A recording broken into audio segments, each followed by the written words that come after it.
Bonjour et bienvenue dans votre émission Mining Leaders.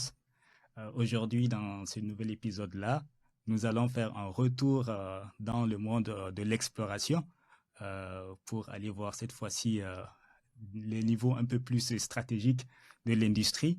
Et pour cet épisode-là, j'ai comme invité spécial Lionel. Bonjour Lionel.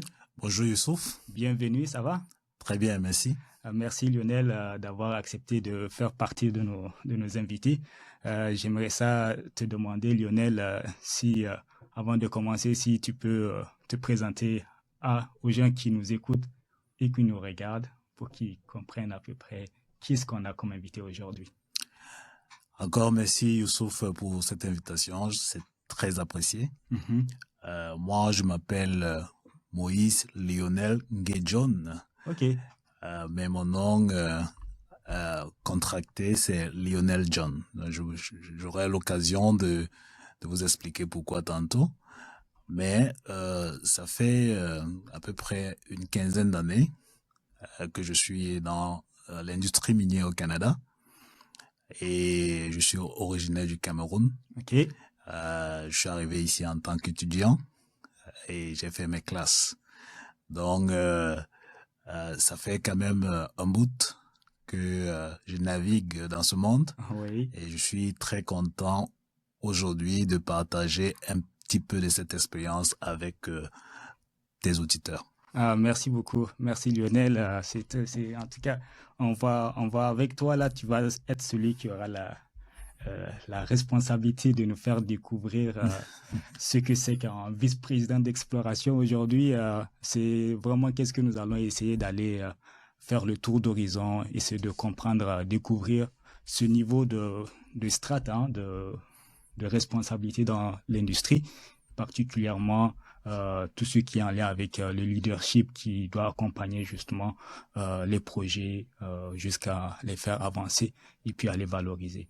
Donc, Lionel, d'entrée de jeu, là, j'aimerais pouvoir te demander si, justement, tu peux nous donner une idée de quelles sont les responsabilités clés d'un vice-président d'exploration. Toi, tu es vice-président d'exploration. Je vais quand même le rappeler, hein, peut-être que c'est indiqué dans le titre de l'émission, mais je vais quand même le rappeler. Il est vice-président d'exploration pour, tu vas me corriger si j'ai tort, pour Clean Air Metals, c'est bien ça.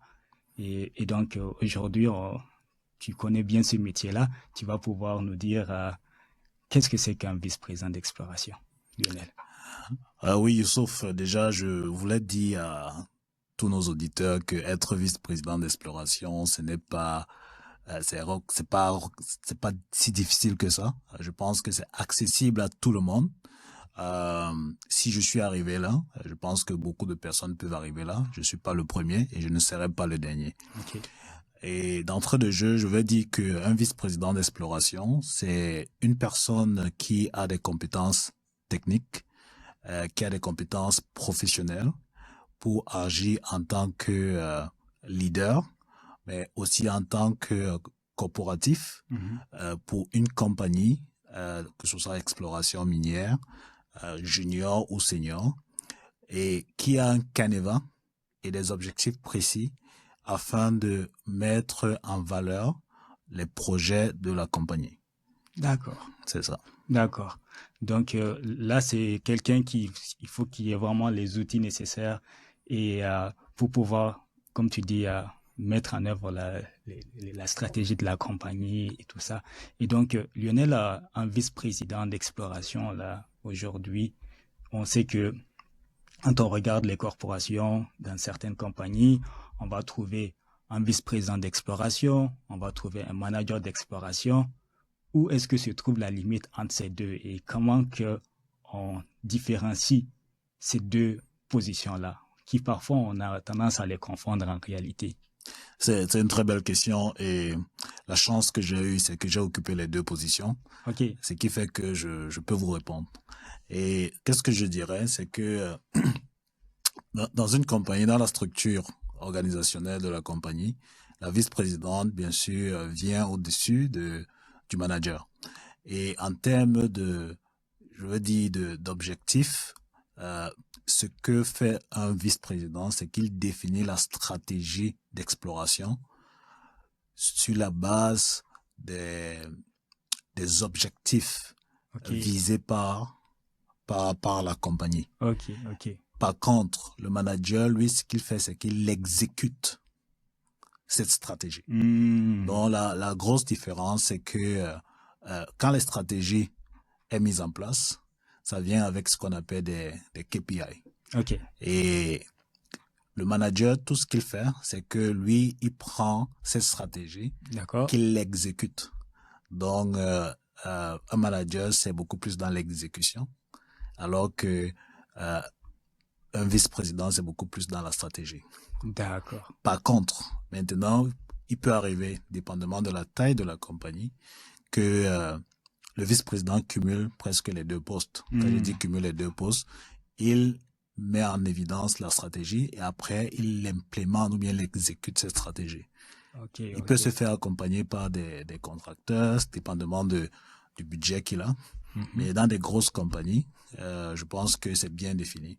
Donc, il y a le vice-président qui organise la stratégie et maintenant, qui le donne au manager qui s'assure de l'exécuter comme il faut.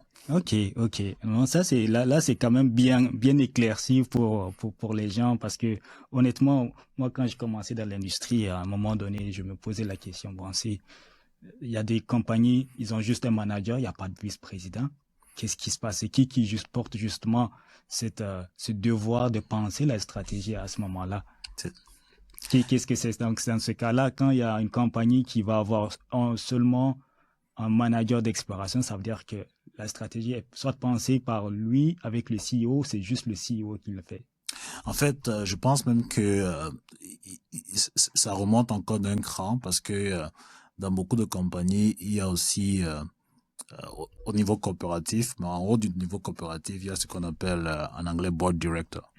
Le conseil d'administration. Le conseil d'administration. Oui. Le conseil d'administration, c'est eux, je pense que ils ont pour rôle vraiment d'orienter vraiment la vision de la compagnie et d'atteindre les objectifs visés par les parties prenantes ou bien les actionnaires de la compagnie. D'accord. Donc, ça veut dire que les principales personnes qui sont vraiment à la hiérarchie d'une compagnie, ce sont les actionnaires.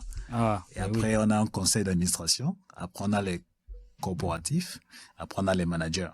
Donc, quand un vice-président d'exploration définit une stratégie, c'est en fonction de ce qui a été défini ou bien de ce qui a été décidé au niveau du conseil, comme vision au niveau du conseil d'administration. Donc, cette stratégie-là qui vient, donc, il met en exergue et il demande au manager donc de l'exécuter. D'accord. C'est ça. D'accord. Donc, non, c'est bien compris. Si je peux le résumer, là, ça veut dire que tout part de la vision. C'est ça. Ça qui est porté par le conseil d'administration. Et là, le vice-président, lui, il doit matérialiser cette vision en stratégie. C'est ça. Et le manager doit exécuter cette stratégie-là pour avoir des résultats. Exactement. Ok, donc là, c'est bien compris. Et peut-être il faudra aussi ajouter que pour être clair, quand on parle de vision, parce que quand un actionnaire met son argent, lui, il veut une valeur ajoutée. Donc, la vision, c'est défini en fonction de la valeur ajoutée. La valeur ajoutée, ça peut être la croissance de la compagnie, comment la compagnie va quitter d'une croissance A à une croissance A plus 1, A plus 2, A plus 10. Donc, en fonction de ça, c'est ça que la vision est définie. On dit l'objectif dans 5 ans, court, moyen, long terme, voilà où on veut être. Et c'est comme ça qu'on définit les stratégies. D'accord, ok. On va y revenir par rapport à la stratégie. J'espère que tu nous donneras des cas concrets justement avec la compagnie pour laquelle tu travailles. Là, on a quand même eu une bonne idée de qu'est-ce que c'est qu'un vice-président d'exploration, c'est quoi ses responsabilités. Dans le day-to-day, c'est quoi les principaux challenges que vit un vice-président d'exploration? Ça, c'est une très bonne question. Je pense que l'une des principaux challenges, déjà, ça tombe dans 4 catégories. Je vais les dire comme ça. D'accord, Il y a 4 catégories, ok. il y a les challenges techniques, Ok. il y a les challenges opérationnels, il y a les challenges financiers, et il y a les challenges de sécurité et les challenges environnemental. Ok. Et je vais aussi dire les challenges sociaux aussi. Donc, si on prend un petit peu les challenges techniques, c'est sûr que pour le vice-président, il est très important de définir la meilleure façon sur le plan technique d'atteindre son objectif. Et en exploration, quand on parle d'aspect technique, on fait allusion, c'est quoi la méthode pour pouvoir atteindre l'objectif visé. D'accord. Où est-ce qu'on est dans notre, je veux dire, canevas, c'est quoi le stage d'exploration de la propriété ou bien du projet sur lequel on travaille. Et l'idée souvent, c'est comment ajouter la valeur à ce projet. Et pour ajouter la valeur à ce projet, c'est quoi l'outil qu'il faut aller chercher. Ça sera quoi la valeur ajoutée de cet outil. Et bien sûr, ça remonte sur la base de c'est quoi le modèle géologique approprié qui sera en alignement avec ces outils. Ouais. Donc ça, c'est ce côté technique qui est très important. Et là, ça prend vraiment une grande expérience par rapport à la commodité sur laquelle on travaille. Okay. Donc, il faut vraiment mixer tout ça. Les challenges, je veux dire, opérationnels, bien sûr, une fois qu'on a défini les outils, la question souvent, c'est quoi les fournisseurs qui vont venir nous implémenter ce projet. Est-ce qu'ils sont concurrentiels sur le marché? Est-ce que c'est quoi la valeur ajoutée si ils terminent le travail? C'est quoi les contraintes de temps et les coûts? Okay. Et c'est aussi les challenges financiers parce que on a ce qu'on appelle le bénéfice de coût. Donc il faut s'assurer que si on implémente une stratégie, oui, il faudrait que ça soit efficace et dans un budget qui est quand même assez conséquent. Il faut vraiment regarder son budget auprès.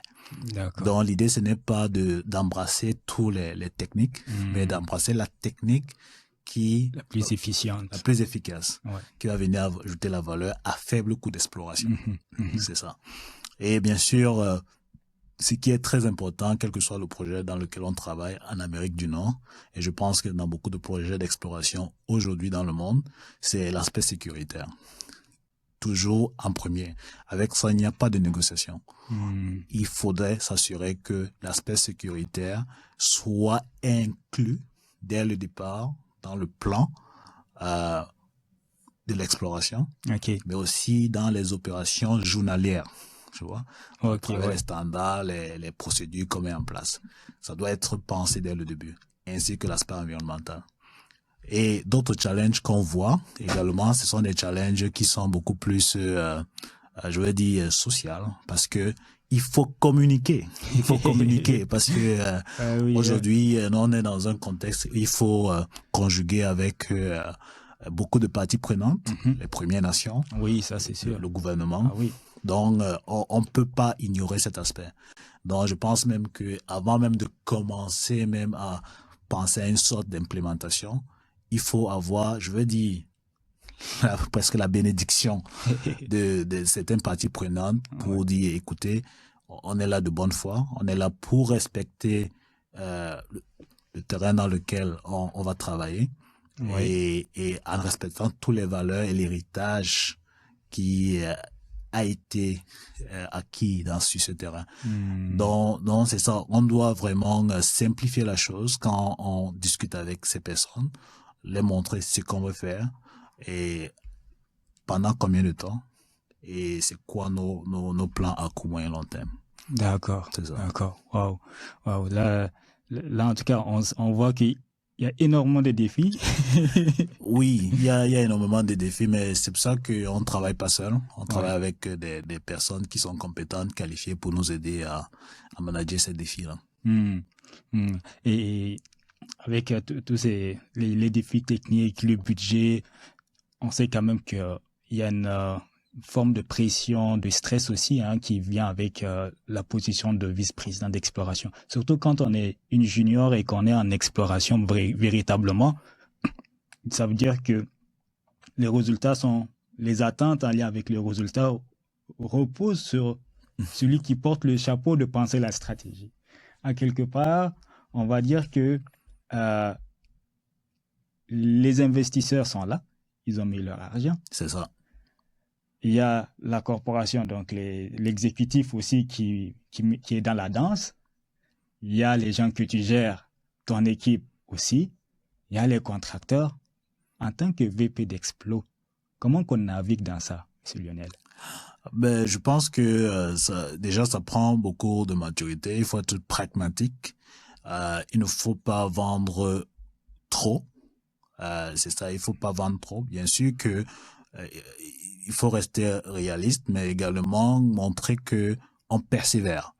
Je pense que l'investisseur, ce qu'il veut voir la plupart du temps, c'est cette persévérance. Ok. Il aimerait voir qu'on y croit au projet.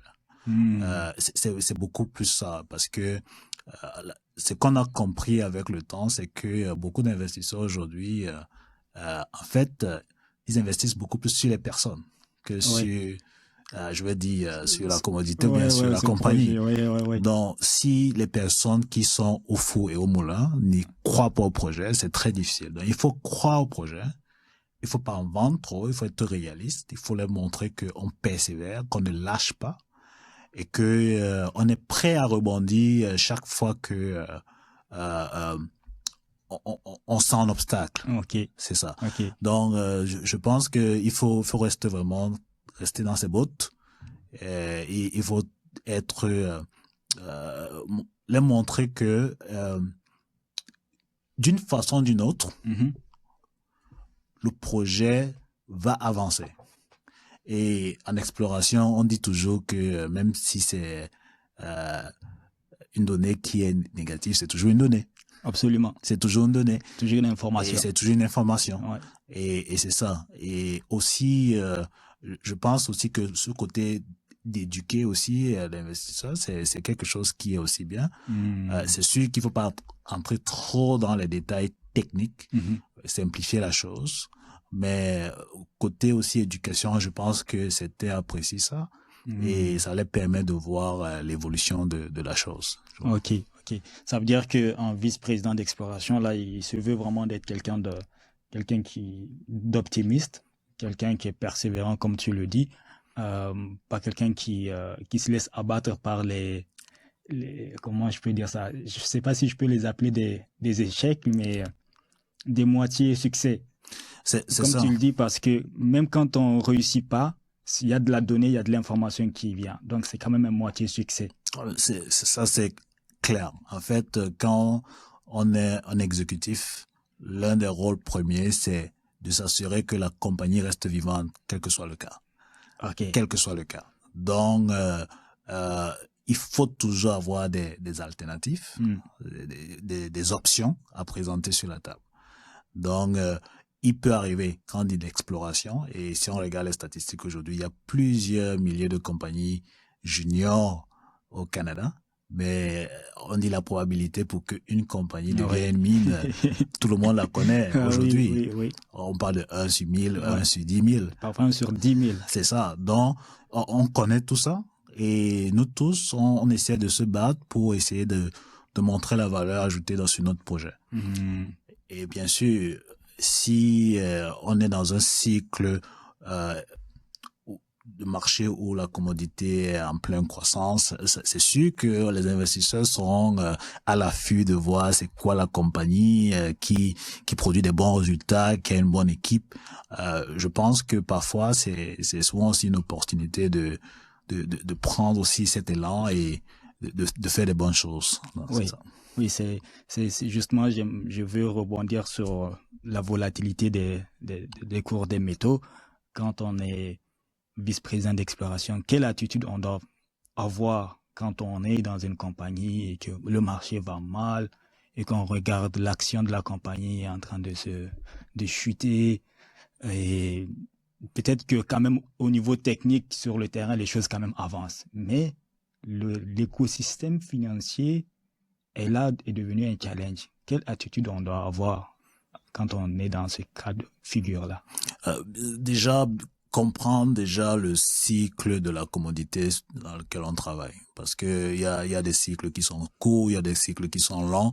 Comprendre à quel niveau à quelle phase on se trouve dans ce cycle. Est-ce qu'on est en pleine croissance, on est en décroissance, on est au fond on dit au fond du trou. Mais je pense que comprendre déjà où on se trouve, ça permet de définir la stratégie de la compagnie.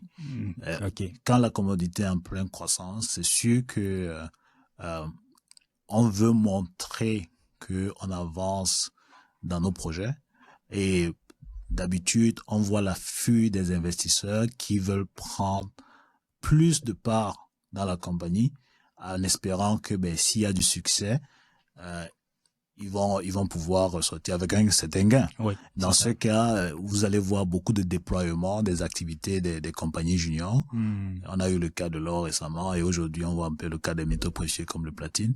C'est en train de remonter. Et là, on peut voir des acquisitions, des nouvelles propriétés, on peut voir des foreuses qui tournent à plein temps. Et bien sûr, quand la commodité est en phase, le prix en phase décroissante, et là, on voit souvent un retrait, parfois des investisseurs, parce que tout le monde se retire sur le marché, ils attendent le prochain cycle. Mais pour la compagnie, je pense que parfois il y a un réalignement stratégique. Okay.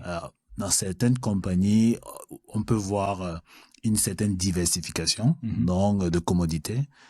Certaines compagnies vont passer d'une commodité X à une commodité Z pour essayer de survivre. D'autres compagnies vont essayer de consolider ce qu'ils ont et de se préparer pour le prochain cycle.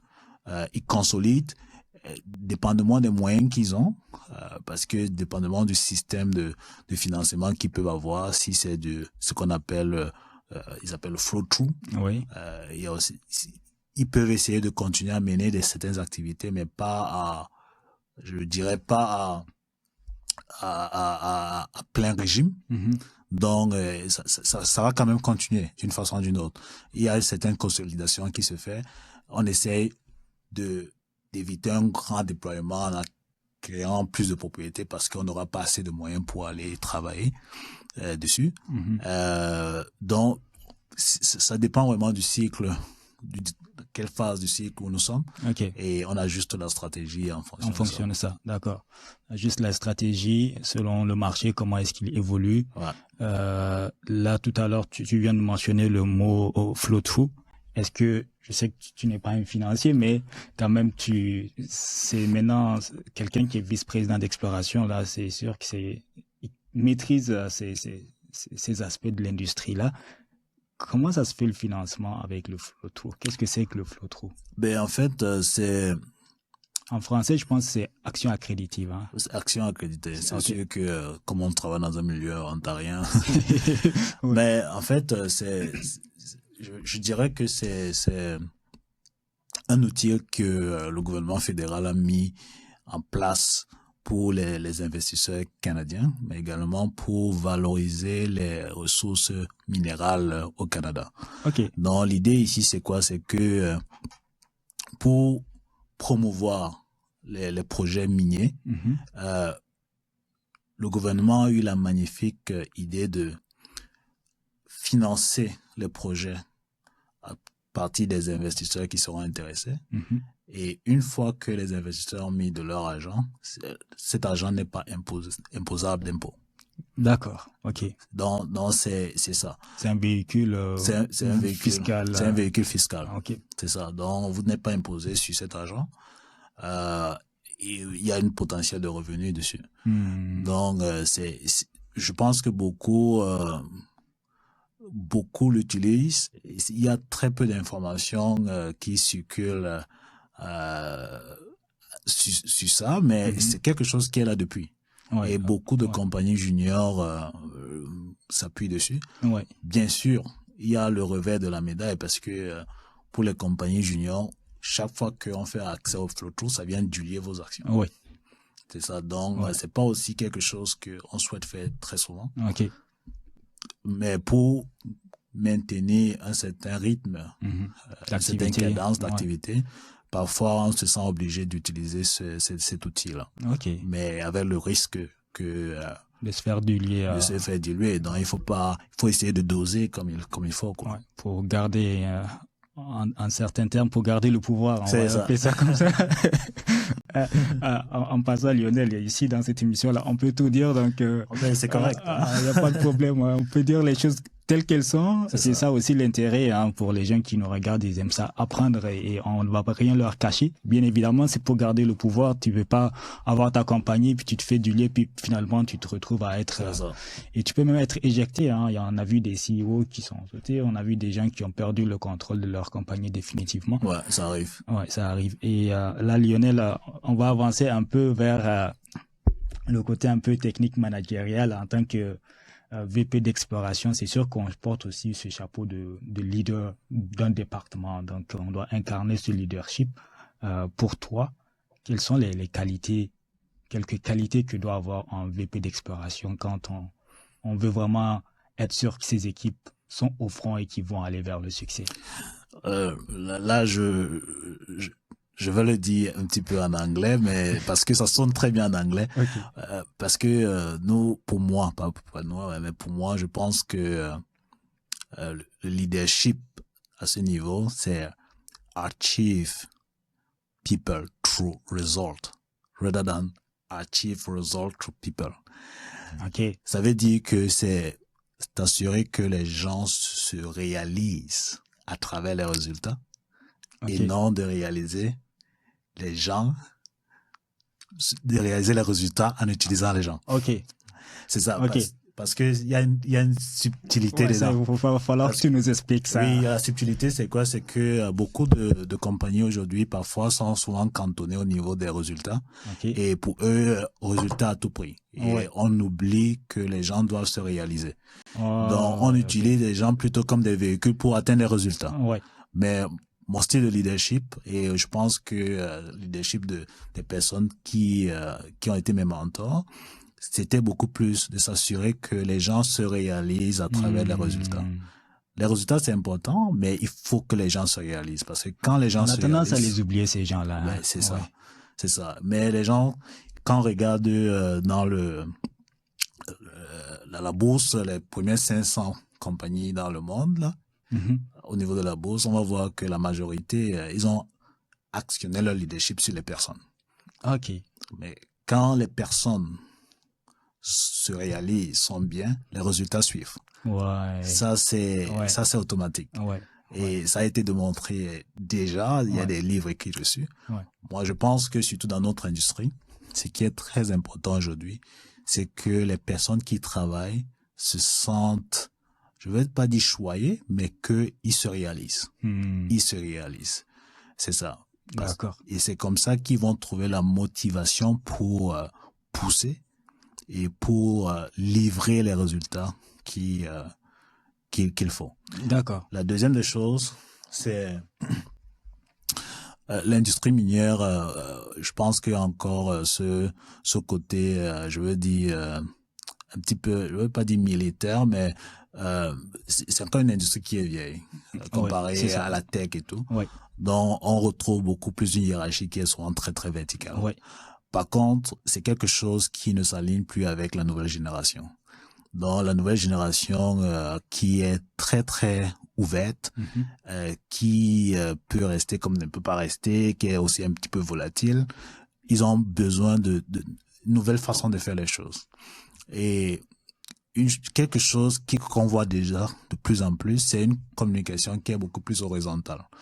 Donc, ça veut dire quoi? Ça veut dire que s'assurer que la personne qui se retrouve en bas de chaîne comprend clairement les objectifs et la stratégie de la compagnie. Attends, répète. Ça, c'est très important, là. La personne qui se trouve en bas de l'échelle, il faut qu'il comprenne les objectifs et la stratégie de la compagnie. Et en retour, comprenne comment son travail contribue à réaliser ou bien atteindre ses objectifs. Wow, ok.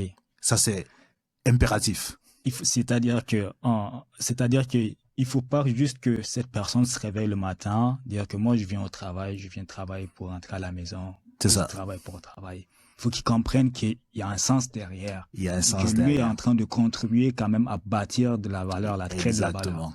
Ok. Et il faut que ça soit clair pour lui, ça soit limpide pour lui, que ce soit explicite pour lui. C'est ça. Ouais, et moi, je dis souvent, s'il faut que le CEO descende pour l'expliquer, ça vaut la peine. Tu vois, et aujourd'hui, on voit quand même beaucoup de CEO qui viennent, parlent aux gens et tout ça, mais c'est très important. Parce donc, que par le canal de la communication, c'est ça, on va dire, le principal moyen pour arriver à cette fin-là. c'est ça. Ok. C'est ça.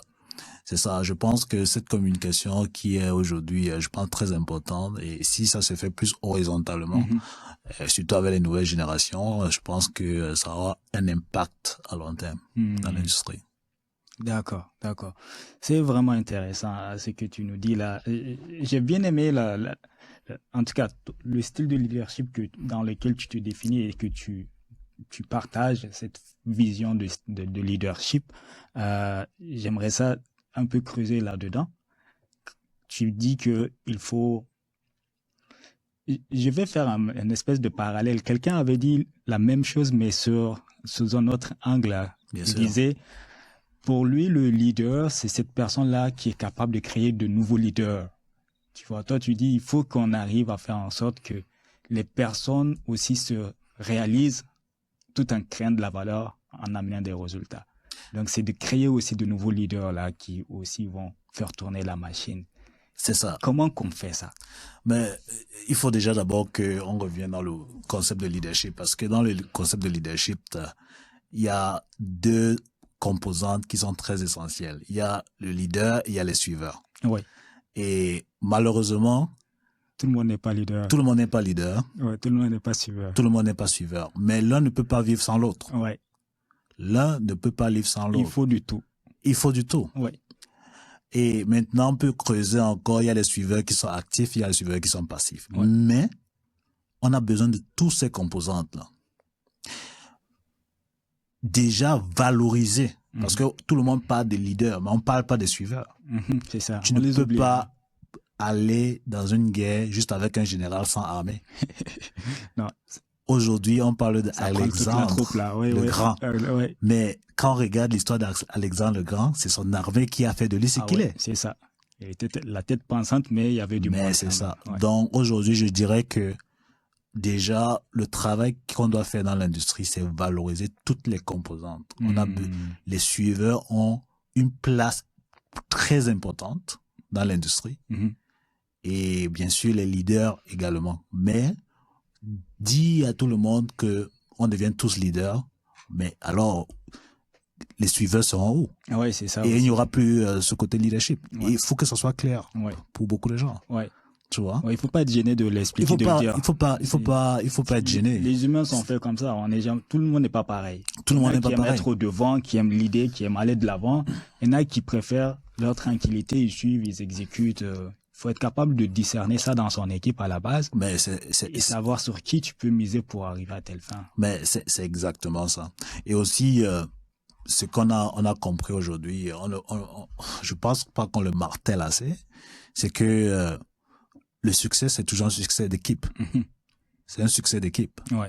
Et aujourd'hui, s'il y a une découverte quelque part, ça ne porte pas le nom de quelqu'un, mais ça le porte le nom d'un groupe de personnes, mais d'une compagnie. Absolument. Si une compagnie achète une autre compagnie à plusieurs millions de dollars, c'est pas une personne qui est derrière la manœuvre que son nom va ressortir, mais c'est une compagnie qui a fait le geste. C'est ça. Donc, il faut vraiment valoriser ce travail d'équipe. Et ce travail d'équipe, on peut pas tous faire la même tâche. C'est impossible. Et il faut des personnes qui suivent, il y a des personnes qui lead. Donc, c'est ça. C'est bon. Vraiment, là, c'est très intéressant, nos discussions. On va tourner vers d'autres horizons. Bien sûr. Je vais appeler ça comme ça. C'est très inspirant, mais on va tourner vers d'autres horizons encore plus inspirants.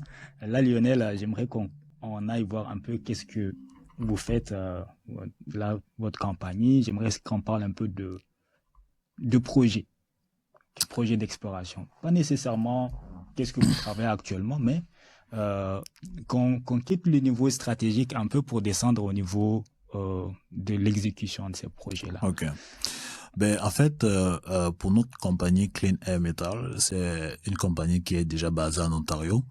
Nous, on a un projet qu'on appelle Thunder Bay North, qui est à peu près à 50 km au nord de Thunder Bay.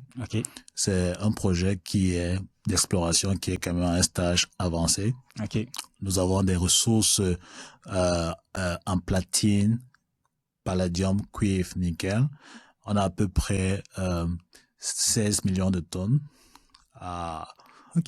Quand même. Oui, quand même, à peu près à 2 grammes par tonne de platine et palladium. Donc, c'est un projet quand même qui, on a déjà un pilier qui Ah oui, ok, donc c'est quand même avancé là, ouais. Oui, qui est en place. Et présentement, on veut pousser dans la phase d'exploration avancée. Et aussi, on continue à mettre en exergue des ressources additionnelles dans la propriété.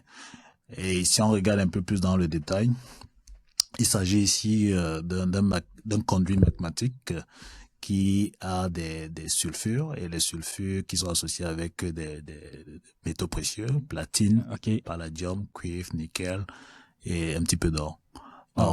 C'est un petit peu ça. D'accord.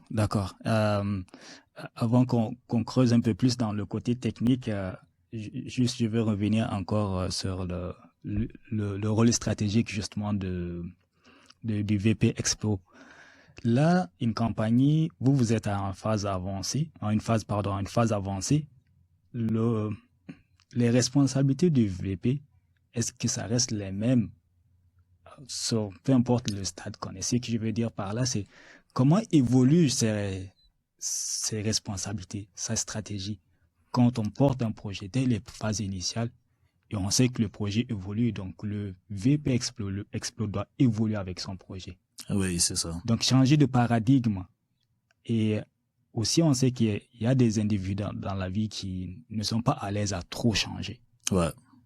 Alors, comment qu'on fait pour suivre son projet en interne VP tout en tenant compte de ces réalités-là?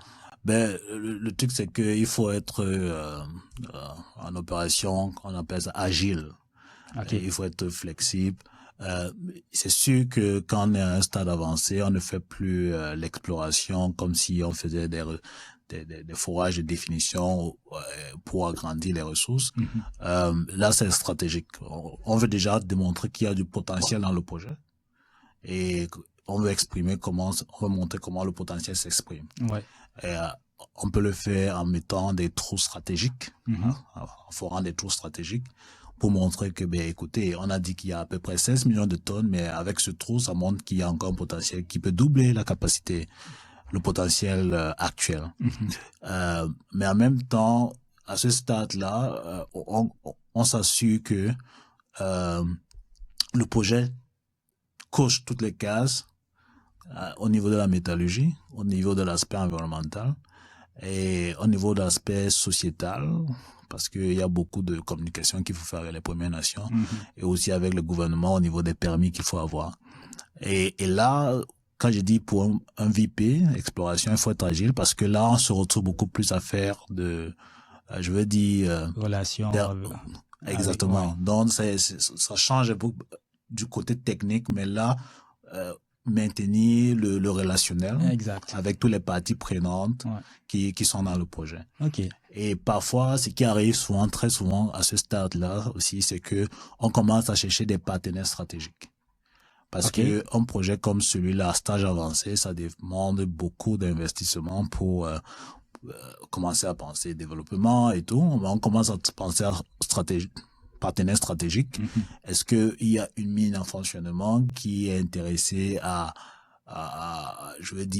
prendre notre minerai? Est-ce que il y a un partenaire qui aimerait qu'on s'allie pour pousser le projet? Donc là, ça prend à ce que on mette vraiment c'est quoi les atouts du projet, Hmm. tu vois, c'est quoi l'infrastructure qui sont, je veux dire, à proximité du projet, tu vois. Et quand on doit mettre vraiment ça de façon claire et nette et commencer à trouver ses partenaires stratégiques. Donc, je pense que dans cette phase, bien que le côté technique est moindre, mais il y a beaucoup plus vraiment côté, je veux dire, socio-économique, politique Relationnel et tout ça. relationnel Ouais. qu'il faut jouer. Et là, on n'a pas le choix, c'est ça, quoi. D'accord, non, c'est bien. Je posais la question parce que c'est sûr, au début, on est dans des phases initiales de projet. Peut-être qu'on va faire quelques trous à gauche, à droite, on a quelques découvertes. Et après, ça peut arriver parfois qu'on se retrouve avec de- des gens qui lead un département, mais qui ne décrochent pas de certaines phases plus basses, alors que la stratégie veut s'en aller dans une autre direction. Donc, il faut être capable d'avoir cette rupture-là, de se dissocier et se dire qu'on n'est plus là. Oui, ça c'est Oui, clair. au sud-ouest de la propriété, on a une découverte, mais là, la stratégie, là, c'est de focuser sur les ressources. C'est Et ça. comme tu dis, c'est le partenariat, chercher des partenaires. Donc parfois, il y en a qui ont du mal et qui restent quand même campés sur leur découverte il y a 2 ans là qu'ils ont Non, fait. non, mais parce que aussi à un moment donné, déjà pour avoir accès à certains financements du gouvernement, il faut atteindre ce qu'on appelle les milestones. Donc le gouvernement te dit, écoute, ton projet, si pour démontrer qu'il a avancé, il faut que tu montres que tu as au moins un 4301 Ok, adéquat. Il faut que tu montres que tu as un PIA qui est adéquat. ok, Donc on va atteindre déjà tous ces objectifs-là pour pouvoir être je veux dire, pour avoir accès à certains financements, oui, on veut s'assurer que au côté métallurgique, le minerai n'a pas de problème. Aussi, commencer à faire tous les tests environnementaux qu'il faut faire. Je pense qu'il y a vraiment, c'est tout un canevas qui est mis en place. ok. Et comme je parlais des partenaires stratégiques, parce que est-ce que l'idée c'est de construire une mine sur place ou bien c'est de prendre le minerai et de le convoyer dans une autre mine. Donc, ça prend vraiment tout cette analyse-là avec les ingénieurs. Là, on travaille beaucoup avec les ingénieurs Oui. pour pouvoir déterminer c'est quoi, comment utiliser l'argent comme il faut. D'accord, d'accord. Là, vous particulièrement chez Clean Air Metals, vous êtes dans les PGE, donc les éléments du groupe de platine, dans le nickel aussi. Comment est pensée une stratégie d'exploration pour ce type de commodité-là? Ou ça reste pareil comme n'importe quelle autre commodité? Ben, c'est clair que ça dépend encore du cycle dans lequel la commodité se trouve. D'accord. D'habitude, quand les prix sont bas, on fait tout pour mettre en exergue les minéraux à haute teneur. Donc, il faut se concentrer sur ce qu'on appelle le high grade. Ok. C'est ça la stratégie. Donc, démontrer que le projet a du high grade, a des teneurs élevées. Ouais. Et quand je pense les prix sont hauts, là, on se préoccupe moins du high grade, mais on veut montrer le tonnage. Ok. On veut montrer que vraiment il y a du volume. Ouais, c'est ça. Ok. Il y a le volume. Donc, c'est vrai que le volume aussi compte dans l'autre côté, mais on veut montrer beaucoup plus qu'il y a du high grade. Tu vois. Mais ici, quand je pense que les prix sont bons, c'est beaucoup plus, ok, il faut démontrer que il y a du volume, c'est ça. Et aussi, ce que je peux ajouter aussi, c'est quoi? C'est que, en fonction de la commodité qui est en lumière, disons, parce qu'aujourd'hui on parle des métaux critiques, donc tu veux aligner vraiment ta stratégie en fonction des métaux critiques. Par exemple, aujourd'hui on parle du cuivre. Nous, on a la chance que dans notre projet, le cuivre contribue quand même à 40% du projet. Donc, on met le cuivre en avant. On parle d'un projet de PGE de cuivre ou bien de cuivre PGE. Ok, ouais. Et aujourd'hui, le nickel est moins attractif sur le marché, oui, parce que ce qui se passe en Indonésie là. Ok, oui, j'ai pris aussi Indonésie et Nouvelle-Calédonie aussi. Ouais, c'est ça, beaucoup plus en Nouvelle-Calédonie, je pense bien. C'est ça. Et ce qui se passe donc, c'est que bon, avec les prix du nickel qui sont moins attractifs, bon, On trouve un substitut on trouve un substitut, qui a de la valeur, c'est ça. qui permet de garder le rêve là. Exactement. Ok. On le maintient toujours, mais ce n'est pas ça qu'on met en avant. Ok, C'est ça. ok, Donc c'est d'accord. comme ça qu'on joue un petit peu la stratégie au niveau des métaux et par rapport au métal qui est en lumière. sur le Ok, marché.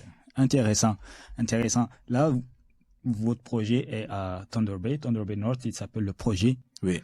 Bon, nous, on est au Québec ici. Pour les gens qui, pour les gens qui ont jamais travaillé, des gens comme moi qui ont jamais travaillé en Ontario, Ouais. est-ce que tu peux nous dire à peu près comment ça fonctionne là-bas, je ne sais pas, l'exploration dans le dynamisme de l'exploration en Ontario? Est-ce que tu es quand même basé ici au Québec, donc tu sais aussi comment est l'écosystème ici au Québec. Ouais. Est-ce que c'est beaucoup plus facile là-bas pour implémenter des projets ou c'est plutôt de ce côté-là, tu trouves que c'est beaucoup plus facile? Ben, je pense que c'est assez comparable. Ok. C'est assez comparable et la vérité, c'est que aujourd'hui, un géologue professionnel qui est en Ontario peut venir travailler au Québec et vice-versa. Un géologue québécois qui est professionnel peut aller travailler en Ontario. Ouais. Au niveau de la géologie en elle-même, c'est assez comparable aussi. Oui, c'est sûr. Bon, maintenant, au niveau je veux dire, de la stratégie, au niveau du marketing, il y a un petit peu de variance qu'on peut voir, mais je veux dire que c'est vraiment subtil. C'est vraiment subtil. Il y a beaucoup d'investisseurs québécois qui investissent dans des compagnies en Ontario et aussi vice-versa. Ouais. Donc, je pense que c'est assez similaire. C'est assez similaire. Okay. Mais maintenant, au niveau peut-être, je vais dire, culturel, c'est sûr que l'anglais peut être, je veux dire, un obstacle pour des personnes qui ont travaillé en français pendant plusieurs années. Okay, ouais. Mais c'est quelque chose qu'on peut traverser. Il faut juste persévérer. Ouais, c'est ça, il faut apprendre, ça se fait avec le temps. C'est ça. Et aussi, c'est aussi vice versa. Hein. Il y a beaucoup d'Ontariens qui travailler au Québec est souvent limité pour eux parce qu'ils ne peuvent pas parler français. Ouais. Donc, je pense que ça c'est l'obstacle majeur que je vois au niveau de la langue. Mais quand on est parfaitement bilingue, je pense pas qu'il y a un souci. Bon, en termes d'opportunités, il faut voir que il y a quand même aussi un grand nombre de mines en Ontario. Oui. Mais bon, au Québec aussi, mais en Ontario, il y a un grand nombre de mines, il y a un grand nombre de projets. Ce qu'on recommande souvent, c'est que dépendamment de la communauté dans laquelle on veut travailler, mais regardez juste qu'est-ce qui se fait présentement dans l'une des deux provinces. Parce que la vérité, c'est que les trois provinces qui sont plus actives sur le plan minier, c'est l'Ontario, le Québec et la Colombie-Britannique. Donc, je pense que les opportunités, on peut les trouver. Hein. Ouais, on peut les trouver. Ouais. C'est parfait. Donc, les opportunités sont là. N'hésitez pas. Hein. Oui, il y a la barrière de la langue, mais c'est un petit défi. Il faut aller sur place, apprendre, et puis au bout de quelques mois. Ben, la vérité, c'est que moi, quand j'ai commencé en Ontario, moi, je parlais pas l'anglais. Hein. Ça, j'aimerais ça. On va y revenir là. On va terminer avec ça. On va y revenir justement. Là, avant de parler un peu de ton parcours et ce qui t'a amené jusqu'en Ontario, Lionel, j'aimerais juste qu'on parle d'un autre point que je trouve quand même qui est important aujourd'hui, c'est le concept de ESG. Aujourd'hui, toutes les personnes là, qui sont à des niveaux exécutifs dans les compagnies, ils savent que c'est quelque chose qu'il faut intégrer.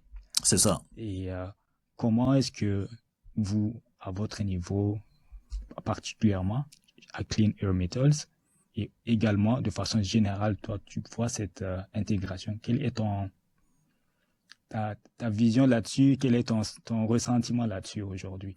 Ben, je pense que c'est quelque chose d'assez important aujourd'hui et ça a été démontré que beaucoup d'investisseurs aujourd'hui s'impliquent suite à des facteurs ESG des compagnies. Aujourd'hui, les compagnies sont classées en fonction de leurs critères ESG. les plus performants dans les bons critères ESG. Donc, si on recherche des investisseurs durables, pas des investisseurs à court terme, c'est un facteur qui est incontournable.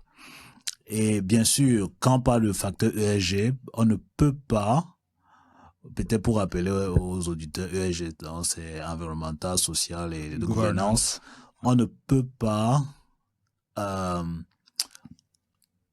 accentuer sur tous les critères ESG. Donc, encore dans la stratégie de la compagnie, il faut identifier dans quels critères ESG on va mettre l'emphase. On va mettre l'emphase. Okay. C'est très important. Okay. On peut essayer de dire, on peut avoir une stratégie peut-être 20, 20, 40, genre peut-être dans l'aspect environnemental, on touche certains aspects, dans l'aspect sociétal, on touche certains aspects. Jusqu'à un certain degré, exactement. etc. Okay. Mais il faudrait que, quel que soit le cas, ça soit mesurable. Ok, oui, ok. Ben, ça c'est très important parce que faut pas juste penser quelque chose et le mettre là. Il faut être sûr de pouvoir le mesurer pour faut évaluer. Mesurer, exactement, okay. Parce que ça entre dans ce qu'on appelle objectif stratégique, le KPI, parce que aujourd'hui on peut mettre une cible, il faut mesurer est-ce qu'on l'atteint ou pas, et pouvoir soit l'améliorer l'année prochaine ou la restreindre. Donc c'est vraiment capital pour nous autres. Nous on fait beaucoup dans l'aspect sociétal. Je pense que notre compagnie est assez avancée dans le développement relationnel avec les Premières Nations. Okay. Donc présentement, nous on travaille avec plus de 5 communautés dans notre environnement et on a mis en place des partenariats assez, je veux dire, assez solides qui nous permet quand même de travailler sans obstacle. D'accord. C'est ça. Ça c'est clair. Aussi au niveau environnemental, on s'assure que il y a quand même au niveau de la qualité du site, on fait pas mal de tests environnementaux pour s'assurer que on opère dans un environnement qui est quand même assez adéquat. Bon, aussi l'environnement aussi parfois il faut aussi regarder l'aspect sécurité également. On s'assure qu'on travaille avec des contracteurs qui ont des critères de sécurité raisonnables et que quand il arrive de regarder le nombre d'heures travaillées des personnes en une année, que on n'ait pas eu d'accident, ce genre de choses. Donc vice versa, on essaie d'avoir certains critères, des métriques exactement, pour pouvoir déterminer les KPI. C'est ça. C'est bien compris, Lionel. Encore une fois, pour les gens qui nous regardent, qui nous écoutent, tout ce dont il vient de parler, ça ne s'applique pas seulement que, en tout cas au haut niveau, tout ce qui vous définissez comme il faut mettre des choses qui sont capables d'être mesurées. Exactement. Il faut avoir des métriques. C'est à partir de ça qu'on peut évaluer véritablement s'il y a eu de l'avancement ou pas. Exact. Sans ça, c'est du qualitatif. Chacun peut apprécier comme il veut. C'est ça. D'accord. Là, j'aimerais qu'on aille aller découvrir comment tu t'es retrouvé en Ontario. Comment tu t'es retrouvé là-bas, parce que tu es basé au Québec, tu travailles à ton projet à Thunder Bay. C'est quoi la magie? Moi je pense que la magie c'est d'avoir des bons mentors. Ok. Je pense que ce que j'ai appris dans ma carrière, c'est que le succès n'est jamais individuel. Quel que soit ce qu'on fait, c'est vrai qu'on met beaucoup du tien, mais si on regarde, on n'est pas arrivé là seul. Et comment je me retrouve en Ontario? Donc, ça part de mon parcours dès le début des années 2000, 2008, quand j'arrive au Québec en tant que jeune étudiant. J'arrive et je m'installe à Chicoutimi. Chicoutimi dans le Saguenay. Mon Dieu. C'est ça. Et de là, j'ai fait ma maîtrise en sciences de la Terre pendant 2 ans. Ouais. Et j'avais travaillé sur un projet en Ontario qu'on appelle le Lac des Îles. Ok. Du Lac des Îles. Et quelque chose qui m'avait marqué pendant ce parcours académique de 2 ans, c'est que j'avais fait quasiment 2 étés sans avoir un stage. Ah ouais. Un stage d'emploi, parce que je me rappelle même une fois, tout le département était parti, tous les étudiants du département étaient partis travailler pendant l'été. J'étais le seul qui était resté. Le stress de ça. Mais parce que ce qui arrivait à notre époque, alors, après avoir envoyé des centaines de CV, les gens disaient, mais tu as beaucoup d'expérience académique, mais aucune expérience professionnelle. Donc, après avoir fait des maîtrises au Cameroun, on arrive ici, on continue à l'école, mais ils voyaient que moi, j'ai pas eu la chance d'avoir des stages. Oui. Et j'étais pas concurrentiel par rapport aux autres personnes. Oui, il n'y a pas le côté pratique. Il n'y avait pas le côté pratique. Okay. Donc, pendant l'été, je me suis vu venir tout seul, avancer dans mon projet, mais c'était assez bénéfique parce que j'ai quand même terminé rapidement. Et la première opportunité que j'ai, c'est sur le projet, le master que j'ai complété. D'accord. Et ce qui est intéressant, c'est que quand j'arrive, mon manager à cette époque, c'est un Américain. Et son anglais a un accent compliqué. Compliqué. Parce que c'était même pas l'anglais ontarien, mais c'était assez compliqué. Mais bon, il m'a quand même fait confiance sur la base que j'avais quand même je comprenais un peu le gisement. Okay. Et il avait un petit peu les qualités techniques. Donc il m'a fait confiance. Et je pense que déjà, ça c'était un mentor pour moi parce que si quelqu'un quand même voit que vous pouvez cocher au moins ne serait-ce que quelques cases et vous fait confiance, je pense que ça m'avait beaucoup propulsé et ça m'avait aidé. Donc, grâce à cette personne-là, j'ai fait mes premiers pas dans l'industrie. Okay. Et tout doucement, j'ai commencé à m'adapter. Bien sûr, j'étais en immersion au niveau de l'anglais. Bien sûr, je connaissais lire l'anglais, je pouvais écrire un petit peu quand même, mais c'était pas le parler. C'est ça. Mais après 2 ans, c'était assez correct. Okay. Donc, je pouvais communiquer quand même, travailler comme il faut. Bien sûr, là-bas, j'ai eu beaucoup d'opportunités. J'ai eu l'opportunité de faire mon doc pendant que je travaillais. Je l'ai fait à temps partiel. Ah oui, ok, wow. Je l'ai fait à temps partiel et encore parce que, comme je dis, quand on a des bons mentors, vraiment, on se trouve dans des positions assez, je vais dire, privilégiées. D'accord. Privilégiées parce que j'étais l'un des rares étudiants qui interviewait des professeurs pour faire le doc. Parce que moi, j'avais l'argent financé par ma compagnie et moi, j'appelais les professeurs à chaque université. Est-ce que tu veux faire le doc avec moi? C'est quoi tes conditions? Okay. Je te dis. Habituellement, c'est l'opposé. C'est l'opposé. Mais parce que moi, j'avais fait un choix stratégique. J'avais réalisé que aller m'asseoir pour faire un doc pendant 4 ans, je perdais beaucoup de l'industrie. Oui, au niveau de l'expérience. De l'expérience, ouais. Parce que ça va très vite. Ouais. Ça va très vite. Et si vous avez remarqué, quand quelqu'un commence à faire un master, il définit un master avec une industrie, quand il termine, parfois l'industrie a passé à autre chose. Exact. Et ils vont venir, ils vont dire, oh oui, c'est bien, mais après, ils ne sont plus là. Non, c'est ça. Donc, ça, c'est un problème, en fait, qu'il faut réaligner l'académie et l'industrie. Absolument. Mais moi, je voulais toujours m'assurer que je ne perds pas le fil de ce qui se passe dans l'industrie, mais que je puisse gagner un petit peu de côté académique. Mais ça s'est bien passé. J'ai pu trouver une université, Queen's, Ok. qui m'a permis de faire mon travail à temps partiel. Mais j'avais tout, les microscopes au bureau et tout, mais je partais Ok. juste là-bas pour peut-être faire je veux dire vraiment des trucs techniques, la Ok. microsonde, ce genre de Ouais. choses. Ouais. Mais Ouais. j'ai fait pratiquement mon doc à la maison. Wow. Donc, je pense que... Ça, c'était avant le Covid, hein, pour les personnes qui nous Ouais, non, regardent là. c'était...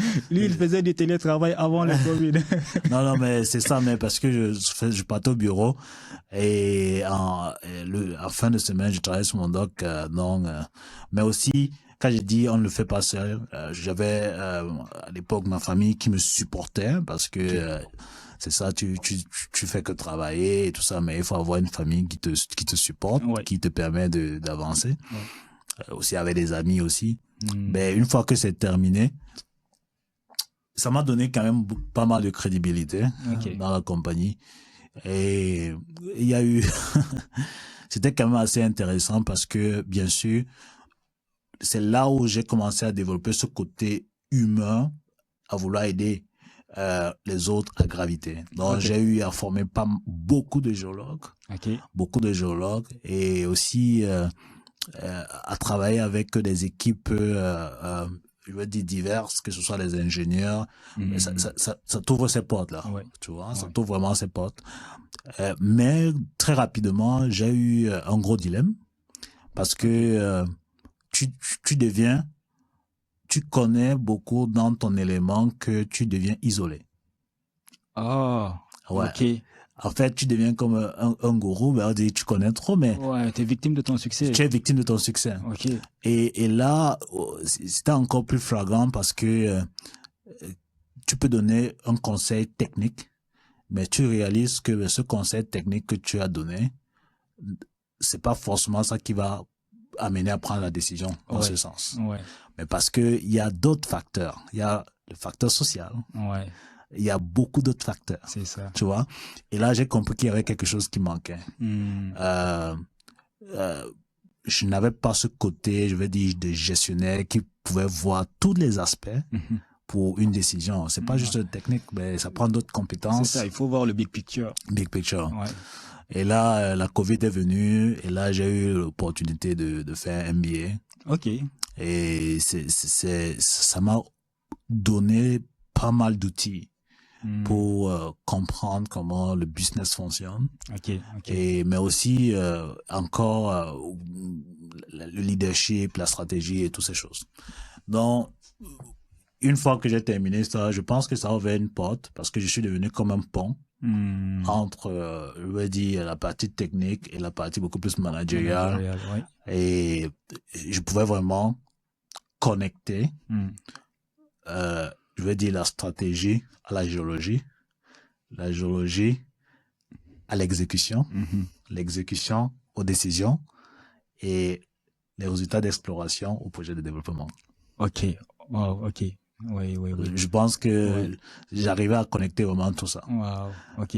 C'est ça où je pense que ça m'a un peu donné un peu plus de confiance pour Hmm. pouvoir accéder à certains postes comme celui que je fais maintenant. Mais encore, ça prend des personnes qui croient en vous, qui croient à votre travail. Et je pense que qui vous font confiance aussi. Hmm. C'est ça. D'accord. Là, Lionel, on s'achemine vers la fin de cet épisode Oh déjà. oui, Le temps, ça passe. fait 1 heure déjà. Oui, ça passe vite. Ça passe vite. C'est parce que c'est tellement tout ce que tu partages avec nous là, c'est vraiment très très inspirant là. C'est très intéressant. Merci. Là, Lionel, j'aimerais ça te poser peut-être une ou deux dernières questions. Bien sûr. Tout à l'heure, tu parlais de mentorat. Ouais. Tu dis que tu le dis, hein, c'est ton vécu que tu partages avec nous. Tu te sentais privilégié parce que justement, tu avais eu des bons mentors. C'est ça. Ces bons mentors-là, tu les as pas nécessairement choisis. Les choses se sont faites comme ça. C'est ça. Aujourd'hui, pour les jeunes qui nous regardent ou qui nous écoutent, comment ils peuvent faire pour aussi se trouver dans un contexte où ils ont de l'accompagnement comme ça? Ben, moi, je pense que la première des choses, c'est que les choses viennent à toi quand tu y crois, quand tu y penses. Ok. Si tu ne penses pas à quelque chose, ça ne vient pas à toi. Il faut d'abord commencer par le dire. Ok. Et pour que quelque chose vienne à toi, pour que tu commences à penser à cette chose, il faut la curiosité. Ok. Ouais. Je vais prendre un cas pratique. Si demain, un jeune géologue veut être un géologue de ressources, Oui. il faut qu'il développe la curiosité dans ce domaine. Absolument. Et en développant la curiosité, ça veut dire qu'il commence à comprendre qui est dans ce domaine, que ça se passe comment, c'est quoi les formations que je fais. Et une fois qu'il commence à entrer dans ce monde, il va forcément trouver des personnes qui vont venir à lui. Absolument, c'est ça. Il n'y a pas de mal. C'est exactement comme ça que ça fonctionne. Ok. Ouais. Je pense que ça sera difficile que quelqu'un vienne cogner à ta porte si tu n'as pas demandé à ça. Il faut vraiment que tu regardes dans cette direction et les personnes vont venir à toi. Les personnes vont venir à toi. Et aussi, une fois qu'elles sont là, c'est sûr que je pense que beaucoup de personnes avec d'expérience ont envie de donner. Moi, c'est ça c'est vrai. Beaucoup de personnes avec l'expérience ont envie de donner. Et pour la petite histoire, je disais toujours merci à mon mentor. À chaque fois, qu'est-ce que je peux faire pour lui? Il m'a dit une seule chose. Fais pour moi ce que j'ai fait pour toi. Ok. Fais pour moi ce que j'ai fait pour toi. Donc, ça veut dire que, comme je t'ai aidé à graviter, fais également graviter une autre personne. Si tu le fais, tu m'auras remercié. Donc, je pense que c'est le message que beaucoup doivent garder, quel que soit ton niveau d'expérience, même si tu es étudiant. Je pense que si ton encadreur t'a amené à être là d'une façon ou d'une autre, prends un jeune étudiant, essaie de l'amener à ton niveau. Oui, il faut se tirer vers le haut. Il faut tous se tirer vers le haut. Il faut tous se tirer vers le haut. Je pense que c'est capital. C'est capital. Et vraiment cultiver vraiment cette curiosité et voir grand. Ça, c'est très, très important. Ne pas se camper à ce qu'on a. Voir grand, comprendre les schémas, comprendre l'industrie. Ça fonctionne comment? L'argent vient d'où? Je pense que je vous assure, une fois vraiment qu'on commence à se poser ces questions, on peut plus faire machine arrière. Je pense que tout va bien avec vous. D'accord. C'est vraiment précieux ce que tu partages avec nous actuellement.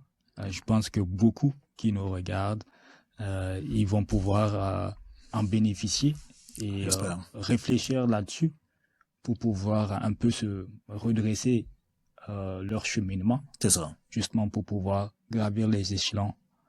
Lionel, je vais te laisser le mot de la fin. Je ne sais pas si tu aimerais partager quelque chose avec les gens qui nous regardent, qui nous écoutent, des conseils, un ou deux mots. Je pense que on a la chance d'être dans une très belle industrie. Aujourd'hui, il est clair, les statistiques sont claires. Avec le développement des minéraux critiques, avec la demande des minéraux critiques, on a besoin des ressources humaines pour pouvoir atteindre ces objectifs stratégiques au niveau national. Ça veut dire qu'on a besoin du monde dans l'industrie, on a besoin de monde qualifié, professionnel pour pouvoir faire avancer ces découvertes et ce développement. Donc, je pense que on a de l'avenir dans notre industrie, mais je pense également que en étant soudés, en établissant un réseau, je pense qu'on sera encore meilleur. Parce que c'est une industrie qui est très riche, qui a beaucoup d'informations.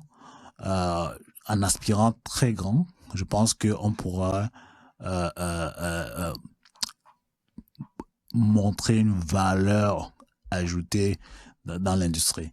Et aujourd'hui, il est clair qu'il y a beaucoup de talents, mais qui sont relativement isolés. Tous doivent revenir sur la même table et apporter un nouveau dynamisme à l'industrie minière au Canada. Moi, je suis très confiant que ça va arriver, que c'est imminent. Et avec des initiatives telles que celle-ci. Je pense que on est sur la bonne voie.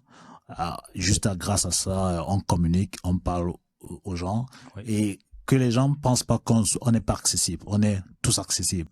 Et aujourd'hui, on essaie de simplifier tellement les choses pour dire qu'écoutez, on a commencé comme vous autres. Il n'y a rien de nouveau sous le soleil. Tout le monde peut aspirer à ces postes. Et on aimerait voir vraiment beaucoup de vice-présidents en exploration, de minorités visibles également au Canada dans les 5 prochaines années. C'est fort probable. Magnifique. Magnifique message pour les gens, les jeunes professionnels, ceux qui veulent embrasser l'industrie, les gens qui ont une carrière qui avance et qui progresse vite. Tous ceux qui l'ont partagé avec nous, c'est essentiel. Je peux le dire ça, le mot c'est essentiel vraiment à être intégré pour avancer dans sa carrière. Merci beaucoup Lionel. Merci d'avoir été parmi nos invités. Mes amis, c'est la fin de l'émission. Je vous remercie d'être toujours là à nous soutenir. Ceux qui m'envoient des messages et qui sont satisfaits beaucoup, ils m'envoient des messages pour dire c'est super, qu'est-ce que tu fais? Certains m'appellent. Continuez à nous soutenir et abonnez-vous sur nos différentes pages, LinkedIn, YouTube, Facebook, partout où on partage notre émission et on sera là à la prochaine. Merci. Merci Youssef.